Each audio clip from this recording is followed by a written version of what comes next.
Right.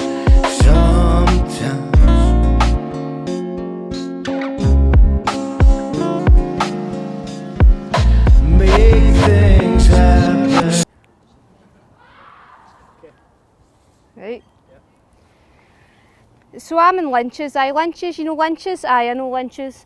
So anyway, I'm standing at the bar, and this guy with his bog and hippie trousers like he's been on a gap year, but he shat himself on the flight home. And he's like, do you have the Wi-Fi password? And I'm like, in Lynch's? Lynch's, you know Lynch's? Of course I know Lynch's.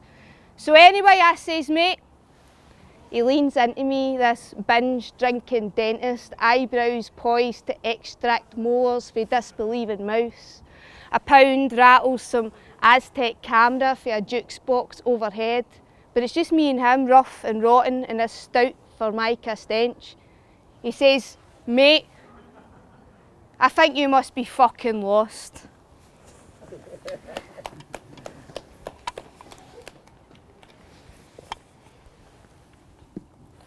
So Nisha, in the Crimson Dawn Shake, he ran, come on die young, sprayed by aluminium cans, a Molotov bottle smashed at daybreak.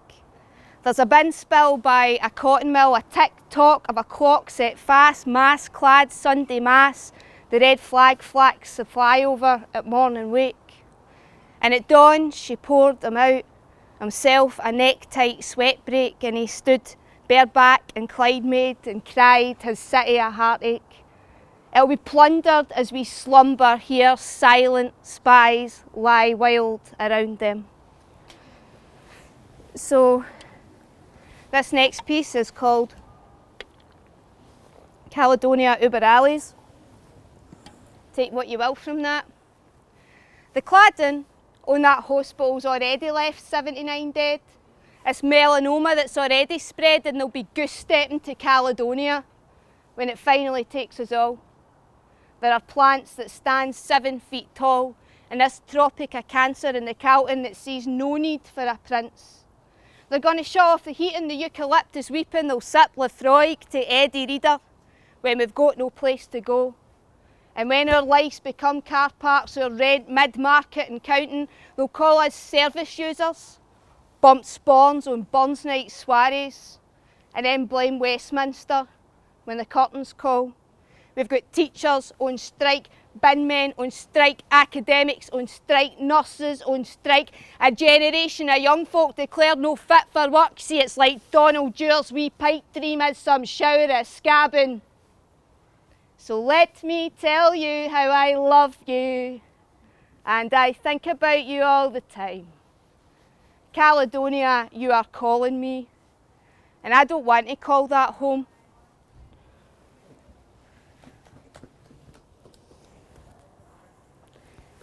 In the beginning, there was only flesh. Dew and plump and sodium sex, he gave his rib and her a seed, and together they were equals. Digits climbed mountains of bones and breasts, brows soft and lips wet, fingerprints printed this time and space, a slow breath and stalled space. And as the equinox streamed, the garden grew wild around them, and they looked luminous and pure. So he turned his heels and he ran. Eve now sits in the Calton bar, an aura, a colour glass, and this tin pot pan, the jukebox, this fading shade of deacon blue. She is still and stirring and sodden.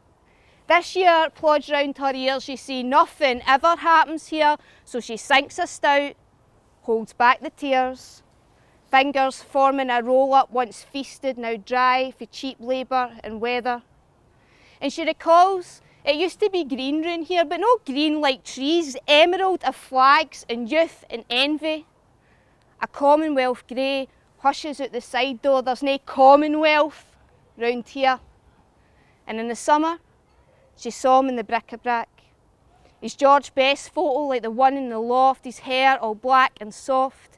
And she sees him in the lead mirrors, the spotted spectres of smoke and decay, and she sees him in the vinyl stalls, the Style Council singles, the coal-thick walls. She sees him in the floorboards, her feet pound again and again. You see, he didn't push her face in the dust. or shame her, or call her a slut. He didn't shackle her, or tame her, or slice her, or maim her. He just saw the fruit so full and ripe, he was told if he turned his back, the world would let him have it. And so she became Cain, and not able to leave. Lost amongst the hubbub, the artist studios and pop-up pubs, she shed her skin as the private let strangled the foliage. The pub shutters were down. Her hair in a bun, she looked up from her phone, and he stood there in lamplight, all freckled and white, elbows to mahogany, as the glasses clashed around him. And he smelled of the drills in Baghdad, airport Ray-Ban sunglasses, Emirates and Etihad, his backbone bolstered for all that it was to be a soldier, and how being a soldier has made him. And in a sea of rigger boots, he flexed his wings and pulled her through. He said, Eve, I want you. Will you come with me now? She visioned her fingers being bled yellow with matchsticks, being buried in the sand and pelted with bricks, and how she'd wet blood chained to the toll booth, a fishwife. She was burned at the stake, fucked by presidents, indentured and changed. They sliced her body and silenced her name, cut her tongue in the famine. To walk this stretchy, boarded up pubs and single ends with the frail and the bruised beside her, coughing up the sins of man. And as the gentry built their walls, the years had weathered her bitter. I'm no Eve, she said. The coal in her chest now burning ashen red with indignation from all that he'd granted against her, all that he took from her, that time that was not his to take. And I'm Cain, and I'm not able to leave with you, even if I wanted to.